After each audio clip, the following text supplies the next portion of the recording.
दिमाग लगाइएगा, क्वेश्चन बहुत बढ़िया आया हमारे पास। फिर से complete the following sentence with the correct option. ठीक है, करेक्ट ऑप्शन हम देख लेंगे। हमारे पास है कि भाई द ट्रेन बिफोर, देखो भाई हमारे पास क्या आ गया है, बिफोर, और बिफोर के इधर हमें कुछ नहीं दे रखा है और बिफोर के इधर दे रखा है। तो ठीक है, हम ध्यान से देख पा रहे हैं, तो हमने क्या किया, आपके लिए फिर से रूल बना दिया। यहां पर हमने लगाया बिफोर, और हमें पता है कि बिफोर के इधर क्या होता है, बिफोर के इधर क्या होता है। तो हम देख पा रहे हैं सर, बिफोर के इधर वर्ब की कौन सी फॉर्म है, सेकेंड फॉर्म, यानी V2 इधर आ रखी है। तो सर बिफोर के इधर क्या होगा, बिफोर के इधर ना हैड प्लस V3 होना चाहिए। ये रूल भी तो है, ये याद है क्या आपको? नहीं याद है तो तुरंत समझ लो, बिफोर के इधर अगर हैड वर्ब की थर्ड फॉर्म है तो उधर V2 लगेगा, अगर इधर V2 है तो इधर हैड प्लस V3 लगेगा। तो हम ध्यान से देख पा रहे हैं सर, इधर ये वाली कंडीशन अप्लाई हो रही, तो इसके पहले हमें क्या करना होगा, इस जगह पर हैड प्लस V3। तो कहां है हैड प्लस V3 सर? ए में नहीं है, बी में नहीं है, बल्कि सी में दिख गया। ऑप्शन नंबर सी हमारा करेक्ट होगा। 64%, वाह बहुत ही बढ़िया, बहुत ही अच्छे। हाँ जी, इसी को लॉक कर दिया जाए, लॉक कर देते हैं, लॉक कर देते हैं, लॉक कर देते हैं। चलिए और आगे बढ़ता हूं भाई। क्वेश्चन नंबर हमारा 31 हमसे क्या कहता है, क्वेश्चन नंबर 31 हमसे कहता है कि बोलता है कि भाई fill in the gap with a suitable preposition. फिर प्रीपोजिशन घूम के आ गया, फिर प्रीपोजिशन घूम के आ गया, और क्या कहता है, the book is laying space the table. ठीक है, अब देखो द बुक यानी किताब, इज लेइंग पड़ी हुई है, रखी हुई है, टेबल मेज। अच्छा, मेज जो होता है वो क्या होता है, एक सतह होती है, एक सरफेस होता है, और जो सरफेस होता है वो क्या होता है, ऊपर होता है। तो इसका मतलब ये समझ में आया कि हम बोल सकते हैं कि टेबल पर यानी मेज पर रखी होगी, ऐसा बोल सकते हो आप, बिल्कुल बोल सकते हो। अब हम ध्यान से देख पा रहे हैं सर, एट है, इन है, ऑन है और विद है। ठीक है, अगर हम बात करते हैं एट की, तो एट कब लगता है, जब कोई पोजीशन फिक्स हो। ठीक है, फिक्स हो या स्पेसिफिक पोजीशन हो। तो अगर हम बोल देते कि मेज के उस कोने पर रखी है, तो हम वहां एट भी लगा सकते थे, लेकिन यहां पर कोई पोजीशन फिक्स नहीं, भाई मेज है, बहुत बड़ी सी हो सकती है, कहीं भी रखी होगी, तो सर उस अकॉर्डिंग हमारे पास ए अप्लाई नहीं होगा। अब हम बात करते हैं इनकी, तो इनका मतलब तो में होता है, और इसका मैंने आपको मतलब बताया, ये में तब अप्लाई होता है जब कोई चीज पहले से अंदर है। तो ये मेज के ऊपर की बात हो सकती है, मेज के अंदर की तो बात नहीं हो रखी है, हाँ? तो हमारा ऑप्शन नंबर बी भी नहीं होगा। सर ऑन का मतलब क्या होता है, पर होता है, और ये कहां लगता है, ये सरफेस के लिए लगता है। ठीक है, सरफेस जो भी होगा, तो भाई अब हम ऐसे बोल सकते हैं कि मेज के ऊपर। ठीक है, और विद का मतलब क्या होता है, साथ होता है। ठीक, साथ या फिर के साथ ऐसे बोल सकते हो। ठीक, तो हमारे पास हमारा ऑप्शन नंबर जो सी होगा वो बिल्कुल करेक्ट होगा। क्या ये बात आपको समझ में आई क्या, ये बात आपको समझ में आई क्या? वाह, विकल्प सी को लॉक कर दिया जाए। ये लो मैंने लॉक कर दिया, ऑप्शन नंबर सी हमारा जो होगा करेक्ट होगा जी, बहुत बढ़िया, बहुत अच्छे। और आगे चलूं, और आगे चलता हूं। देखो भाई, जो भी क्वेश्चंस मिल रहे हैं ईमानदारी से करते हुए चलिएगा। अगर आपको लग रहा है कि हमें कोई क्वेश्चन नहीं आया है, तो प्लीज आपके पास अभी भी मौका है, कॉपी ओपन करो और पेन साथ में ले लो, क्वेश्चन को लिख लो, ऑप्शन लिख के छोड़ दो। जब क्लास ओवर हो जाए और जब सोचने से पहले एक बार उनके ऑप्शन को देख लीजिएगा, माइंड सेट हो जाएगा। ठीक है जी, हाँ जी, ठीक है, बहुत बढ़िया, बहुत ही अच्छे, बहुत ही अच्छे, वेरी गुड। अगला हमारा जो क्वेश्चन है वो क्या है, अगला हमारा क्वेश्चन है वो क्या है, complete the following sentence with the correct option. इसको बताने से पहले मैं आपको बताता हूं कि जैसे ही हमारे 50 क्वेश्चन कंप्लीट हो, तुरंत आप बताइएगा कि आपके कितने क्वेश्चन सही हुए हैं। ठीक, जब हमारे 50 क्वेश्चन कंप्लीट होंगे तो आपको बताना है कि 50 में आपने कितने कंप्लीट किए। फिर अगला टारगेट इसके बाद दिया जाएगा। ठीक है, हम लोग टारगेट खेलेंगे, तब ना मजा आएगा, तब ना मजा आएगा। क्या लिखा हुआ है, दे। ठीक है, और उसके बाद लिखा हुआ आ मूवी यस्टरडे। देखो भाई, यस्टरडे का मतलब होता है कल, कौन सा, बीता हुआ कल। ठीक है, इसको लिख देता हूं मैं, बीता हुआ कल। ठीक है, तो हमारे कल दो प्रकार के होते हैं, एक वो जो बीत गया है और एक वो जो आने वाला है। तो बीता हुआ कल, अच्छा जो काम बीत जाता है वो क्या होता है, वो पास्ट में जाता है। हाँ जी, पास्ट में जाता है। तो जब ये पास्ट शो कर रहा है तो इसका मतलब यहाँ पास्ट अप्लाई किया जाता है। तो इसका मतलब सर हमारे पास देखो वॉच, क्योंकि दे के साथ तो वॉच आ सकता था, ये प्लूरल था, वर्ब की फर्स्ट फॉर्म आ जाती। लेकिन ये जो यस्टरडे आ गया है इसने गड़बड़ कर दिया है, इसने गड़बड़ कर दिया है। सर वॉचेस नहीं होगा क्योंकि ये सिंगुलर के साथ यूज होता है और ये प्लूरल है, इसलिए ये नहीं होगा। सर वॉच्ड जो है ये सेकेंड फॉर्म में है, सर ये हो सकता है। बस वॉचिंग नहीं होगा, क्यों? क्योंकि ये बिना हेल्पिंग वर्ब के यूज नहीं किया जाता। तो इसका मतलब हम ध्यान से देख चुके हैं और समझ चुके हैं इस बात को। सर वॉच नहीं होगा क्योंकि ये प्रेजेंट में शो होता है। कहां यूज होगा? प्रेजेंट में, ठीक है, प्रेजेंट में। बट हमारा जो वॉच लगा हुआ है ये वर्ब की सेकेंड फॉर्म है। ये क्या है? वर्ब की सेकेंड फॉर्म है और ये हमेशा पास्ट में लगता है। इसका मतलब हमारा ऑप्शन नंबर सी करेक्ट होगा। ऑप्शन नंबर सी देख पा रहा हूं 62%। वाह, बहुत ही अच्छे, बहुत ही बढ़िया, बहुत ही बढ़िया।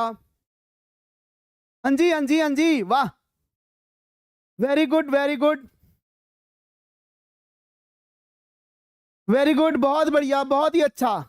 देखो सारे बच्चे पढ़ने की कोशिश करेंगे।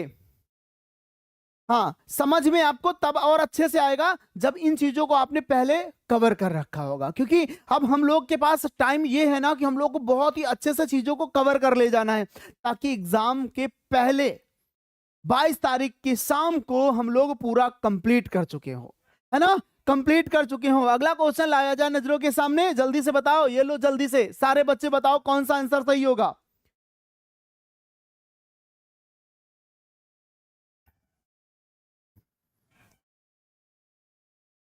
हम्म क्वेश्चन नंबर हमारा 23 हमसे कहता है rearrange the following word cluster to make a meaningful sentence. ठीक है जी, बहुत बढ़िया भाई। जब इसे हम बोलते हैं रीऑर्डरिंग, और हमारे पास क्या है तरीका। सुन, मुझे फ्लाइट टिकट बुक करना सिखाना। क्यों?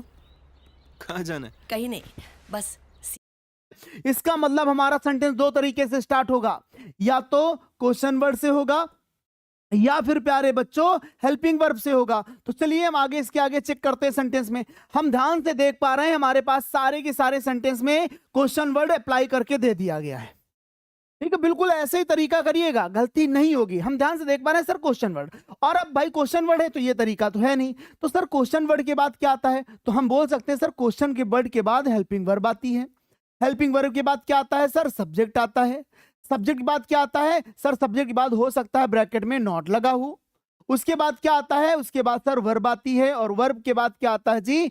ऑब्जेक्ट आता है, और उसके बाद तो क्वेश्चन मार्क लगाना ही पड़ेगा क्योंकि ये रहा इंट्रोगेटिव का।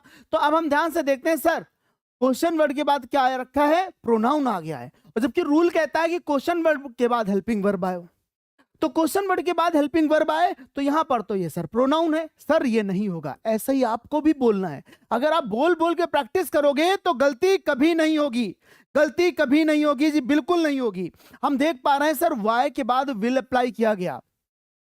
सर यहां तो ये सही तरीका है, और आगे देख लो सर वाई के बाद हैव भी दे रखा है, इसका मतलब ये भी सही है और ये भी सही है। और आगे देख लो सर वाई के बाद डियर वर्क दे रखा है, सर ये नहीं होगा। अब हम ये बोल सकते हैं सर या तो बी होगा या फिर सी होगा। लेकिन अब एक बात याद रखिएगा, कभी भी आपके पास दो हेल्पिंग वर्ब हैं, विल भी दिख जाए और हैव भी दिख जाए, तो याद रखिएगा हमारे पास जब दो हैं हेल्पिंग वर्ब तो ये ना एक ही ग्रुप में आ जाती हैं, और जब ये एक ग्रुप में आ जाती हैं तो इसे फ्यूचर परफेक्ट तक पहुंचा दिया जाता है। तो इसका मतलब ये कहीं ना कहीं विल पहले आएगा और उसके बाद हैव आएगा। तो इसका मतलब सर हैव जो आ रखा है ये गलत आ रखा है। ठीक है, हैव जो आ रखा है गलत आ रखा है, बल्कि विल के बाद हैव आता है। तो क्वेश्चन वर्ड के बाद हेल्पिंग वर्ब, उसके बाद हमारा सब्जेक्ट, फिर नॉट। इसका मतलब हमारा ऑप्शन नंबर बी क्या होना चाहिए? करेक्ट होना चाहिए। ऑप्शन नंबर क्या होगा? बी करेक्ट होगा। बहुत बढ़िया। ऑप्शन नंबर बी क्या होगा? ठीक है, बहुत अच्छा। देखो क्वेश्चन नंबर 34, क्वेश्चन नंबर 34 हमसे क्या बोल रहा है? Fill in the gap with a suitable option. ठीक है, कर देते हैं। इसमें हमारे पास क्या ही क्वेश्चन है? लिखा हुआ है none of the students brought.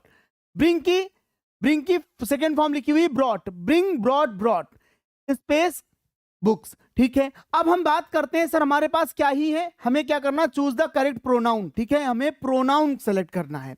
His होगा, हर होगा, दियर होगा, या फिर अर्स होगा। तो हम ध्यान से देख पा रहे हैं हमारे पास यहाँ संख्या क्या है। देखो ये सारे के सारे कहीं ना कहीं ये सारे के सारे क्या है? पॉजेसिव हैं। क्या है? पॉजेसिव।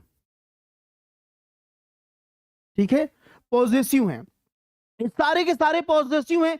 तो हम बात करते हैं सर, ही जो ही के साथ क्या होता है, ये ही के साथ हिज होता है। सर जो हर है ना वो शी के साथ होता है, बिल्कुल होता है। जो दियर है ना ये दे के साथ होता है। और अगर हम बात करते हैं अर्थ की तो ये वी के साथ होता है। अब हम चेक कर पा रहे हैं सर यहां पर जो संख्या है ये सिंगुलर है कि प्लूरल, तो हम कह सकते हैं ये दोनों हमारे सिंगुलर होते हैं। ये जब सिंगुलर होते हैं तो यहां से हमें क्या पता चला सर, स्टूडेंट्स हमारे प्लूरल में हैं।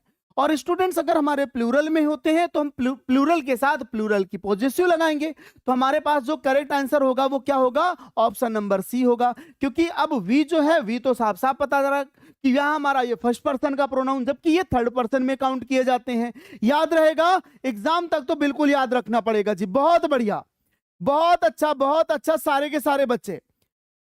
जब आपको क्वेश्चन सही लगे, ठीक है, हाँ गुरुजी हमें इंग्लिश समझ में नहीं आता है, अच्छा इसका मतलब आपने आज ही पढ़ना शुरू किया है ना, बिल्कुल यही हुआ है ना, अच्छे से समझ में आएगा। प्यार बिल्कुल परेशान ना हो, जो क्वेश्चन हम करा रहे हैं इन पर फोकस करते जाओ, एग्जाम में आपके बढ़िया सारे क्वेश्चन सही होंगे, सारे क्वेश्चन सही होंगे। अगला क्वेश्चन देखो भाई, क्वेश्चन नंबर 35।